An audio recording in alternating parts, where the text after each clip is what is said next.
ಸ್ವಾಮಿ ನಾವು ಬೆಂಗಳೂರಿಂದ ಬಂದು ಈಗ ಲೈನಿಗೆ ಬಂದಿದ್ದೀವಿ, ಶೆಡ್ಡಲ್ಲಿ ಇದ್ದೀವಿ. ಜನ ಸಾಗರ ಈ ಥರ ಇದೆ, ಏನಂತ ಹೇಳ್ತಾರಂತ ಜನ ಇಲ್ಲ, ಜನ ಇದ್ದಾರೆ ನೋಡಿ ಜನಗಳು. ನಾವು ಲೈನಲ್ಲಿ ನಿಂತಿದ್ದೀವಿ ಈಗ, ಜನ ಇದ್ದಾರೆ. ಶರಣಮಯ್ಯಪ್ಪ ಇವರು ಕೀರ್ತಿ ಸ್ವಾಮಿ, ನಮ್ಮ ಕನ್ನಿ ಸ್ವಾಮಿಗಳು ಇವರು ನಮ್ಮ ಗಡ್ಡೆ ಸ್ವಾಮಿಗಳು. ಇಲ್ಲಿ ಗಡ್ಡೆಗಳು ಇಷ್ಟೊಂದು ಹಾಕೊಂಡಿದ್ದಾರೆ ನೋಡಿ, ಇಷ್ಟು ಗಡ್ಡೆ ಹಾಕೊಂಡಿದ್ದಾರೆ.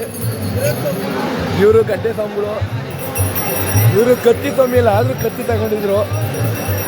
ನಮ್ಮ ಸ್ವಾಮಿಗಳೆಲ್ಲ ಮುಂದೆ ಅವರೇ, ಇನ್ನೂ ಎಷ್ಟೊಂದು ಜನ ಎಲ್ಲೋ ಹೋಗೋರೆ. ಶರಣಮಯ್ಯಪ್ಪ ಇಷ್ಟು ಜನ ಇದ್ದಾರೆ ನೋಡಿ. ಹೇಳ್ಕೊಳ್ಳೋಂಥ ಸ್ವಾಮಿಗಳೇನಿಲ್ಲ, ಎಲ್ಲರೂ ಆರಾಮಾಗಿ ಬರ್ಬೋದು. ಇವರು ನಮ್ಮ ಶಿಸ್ತಿನ ಸ್ವಾಮಿಗಳು, ಆದರೆ ಶಿಸ್ತಿಲ್ಲ, ಹೆಸ್ರಿಗೆ ಮಾತ್ರ ಶಿಸ್ತಿನ ಸ್ವಾಮಿಗಳು ಇವರು. ಯಾವುದಪ್ಪ ಶಿಸ್ತಿಲ್ಲ ನಮ್ದು? ನೋಡ್ರಿ ಈಗ ಶಿಸ್ತಿನ ತಿಪ್ಪಯ್ಯ ನಮ್ಮಪ್ಪ. ಇವರು ಮಕ್ಳನ್ನೆಲ್ಲ ನೋಡ್ಕೊಳೋ ಸ್ವಾಮಿಗಳು. ಚಿಕ್ಕ ಮಕ್ಳು ಯಾರೇ ಇದ್ರು ಅವರೇ ಕರ್ಕೊಂಡು ಹೋಗೋದು, ಆದ್ರೂ ಒಬ್ರು ಬಿಟ್ಬಿಟ್ಟವ್ರೆ.